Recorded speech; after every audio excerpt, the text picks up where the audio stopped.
النهاردة هنتكلم عن أحسن 3 ألعاب خفيفة مسلية، واللعبة الأخيرة هتصدمك. طبعا يا جماعة أنا عملت في المنتدى سؤال عن الفيديو الجاي، وكانت أصواتكم مش منطقية الصراحة. يعني مثلا انتوا مختارين الفكرة من التعليقات مع انه مفيش حد كاتب اصلا فكرة، وفي اللي مختار أسئلة المتابعين مع انه اصلا مفيش حد سأل سؤال. فأنا اخترت 3 ألعاب هتنسيك حاجة اسمها ملل حرفيا.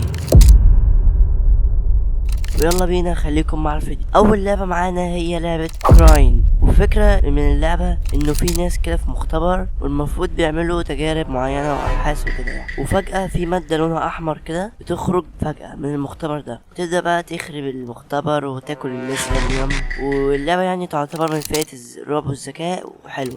والجميل في اللعبة انه في قدرات في الكائن ده، زي مثلا انه يقدر يسحب حد عشان ياكله، وقدرة اختفاء، قدرة انه يضرب بيضرب شبكة كده يعني يقدر يعمل بيها بسبايدر العنكبوت.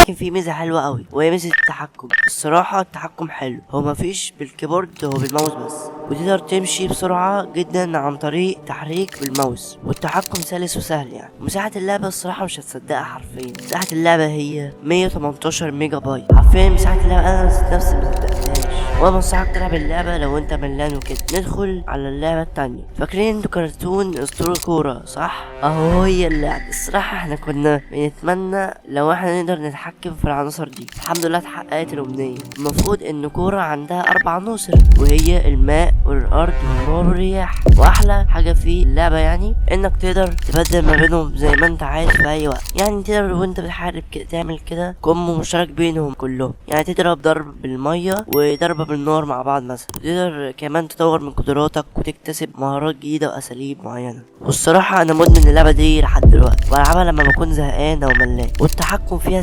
سهل وسلس وكل حاجة. ولكن طبعا لو انتوا متابعين الكرتون من الاول، ففي ساحر كده معين بياخد قدرات الكورة كلها. طبعا انت بقى بتبدأ تلعب بدون اي قدرة، وكل ما تلعب كل ما هتفتح قدرة جديدة اكتر. واقوى قدرة فيها معروفة يعني هي الرياح، يعني كل عارفها تقريبا. واحلى حاجة انه كل ما تخلص مهمة حسب اللي في الكرتون بيجيب لك كده بقى ايه لقطة من الكرتون، يعني الكرتون نفسه، ويحسسك انك بتلعب في الكرتون مش في اللعبة. وكمان كل الاساليب وطريقة القتال الموجودة في الكرتون موجودة في اللعبة، ودي حاجة حلوة جدا. ودي اكتر لعبة تشيل عنك الملل حرفيا. مساحة اللعبة هي 1.5 جيجا بايت، يعني مساحتها مش كبيرة اوي، خفيفة ومسلية، فهي حلوة جدا بالنسبة للجرافيك وطريقة اللعب. واخر لعبة معانا ومش هتصدق انها موجودة اصلا، وهو مجرد ملف مساحته 13 ميجا بايت. طبعا اول حاجه هتيجي في بالك اكيد لعبه خربانه صح، او لعبتين مش حلوين يعني. لا يا عزيزي المشاهد، احب اقدم لك الصدمه مش هنا. الصدمه هي انه مش لعبه ولا لعبتين او 3، لا بل هم 57 لعبه. انت متخيل معايا كميه الالعاب؟ وطبعا هتقول لي لكن نصهم مش شغالين، ولكن الحمد لله كلهم زي الفل. ولكن هي مش العاب مجهوله، لا دي كمان العاب زمان المشهوره. يعني مثلا عندك لعبه ماريو القديمه اللي كله قلب عليها الدنيا دلوقتي، وعندك مثلا لعبة سلاح في النينجا بتاعت زمان، وعندك مثلا لعبة باكمان،